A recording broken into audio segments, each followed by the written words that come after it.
Quando fala-se sobre expoente fracionário, a primeira coisa que a gente vai perceber é que todo o processo já gerou uma igualdade e não envolveu nenhum cálculo.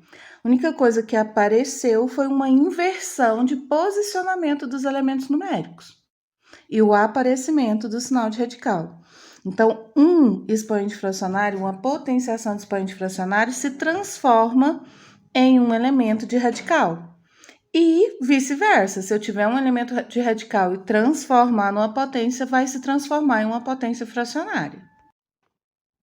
Então, reconhecendo os meus elementos.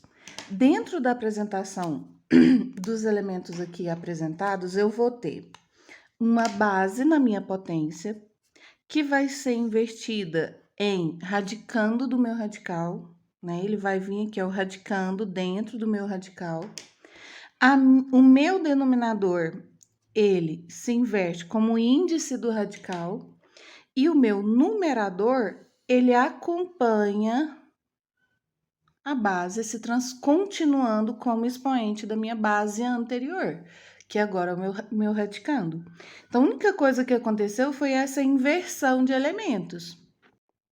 Agora, colocando em prática, então, o processo de inversão, eu tenho a apresentação de um expoente fracionário, a minha barra de fração aqui, então, remete a um expoente fracionário. Esse meu expoente fracionário, ele não tem como ser calculado, não se calcula a propriedade fundamental de uma potência, repetir a base, quantidade de vezes que o expoente indica.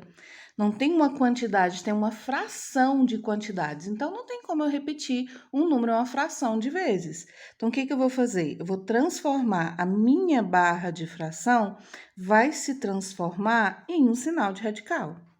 Pronto, essa inversão já foi feita. Da minha relação de fração se transformou em radical.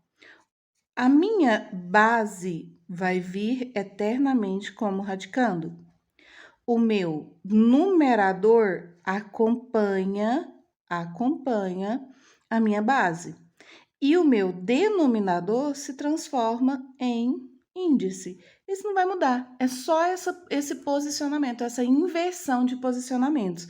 Agora, digamos que eu tivesse um outro exemplo, e nesse meu exemplo eu tivesse uma raiz de índice 5, base 3 com expoente 6. Como é que eu vou inverter isso? Eu quero transformar isso numa potenciação. Então, eu vou inverter numa potência de expoente fracionário.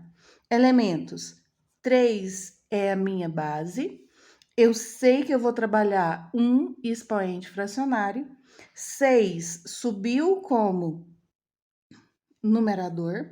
E 5 desceu como denominador. Tem até uma brincadeirinha aí que a gente pode lembrar, que a gente pode falar que é assim, ó.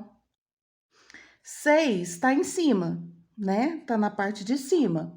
Então, é como se ela tivesse no sol.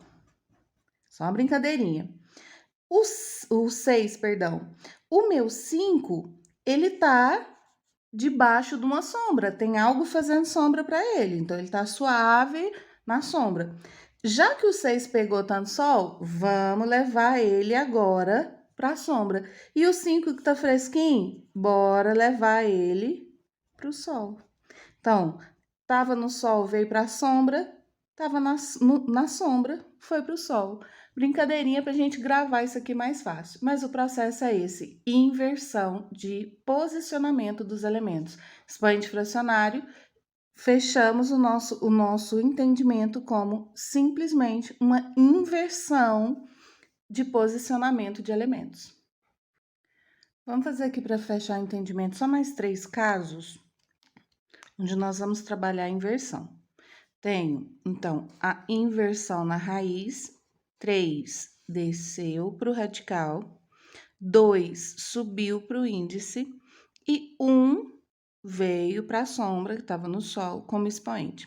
Agora, a gente pode perceber que, se eu tenho sinal de radical, consequentemente, se não tem índice, eu já sei que é 2, então não tem necessidade de aparecer. Se eu tenho o 3, de todo jeito ele vai aparecer. Qualquer base que não tem expoente, eu reconheço como 1. Então, essas duas apresentações estão corretas, representam a mesma coisa. Aqui, não tenho, não sei qual que é o índice, não está apresentado. Só que eu sei que se um índice não está apresentado, ele vai ser eternamente 2. Então, 3 estava na sombra, veio para o sol, 2 desceu. Não tinha 2, mas eu sei que se o índice é oculto, identifico como 2. Último caso, eu vou ter o 5 como base, o 6 estava na sombra, veio para o sol, subiu para o denominador, para o numerador, e o 3 que estava no sol desceu para o denominador. Agora, nós não fechamos o nosso processo ainda. Por que a gente não fechou? Qualquer apresentação fracionária possível de simplificação, obrigatoriamente a gente tem que fazer. Então, aqui dentro da apresentação de expoente fracionário, a gente também vai trabalhar isso. Então, eu vou ter 5, 6 terços, 6 dividido por 3 vai ser 2. Então, eu fecho como base 5, expoente deixou de ser fracionário porque a fração compreendia uma divisão exata. 6 dividido por 3, 2. E aí nós fechamos, então, mais alguns exemplos como casos especiais. Bom trabalho aí, se joga nas atividades.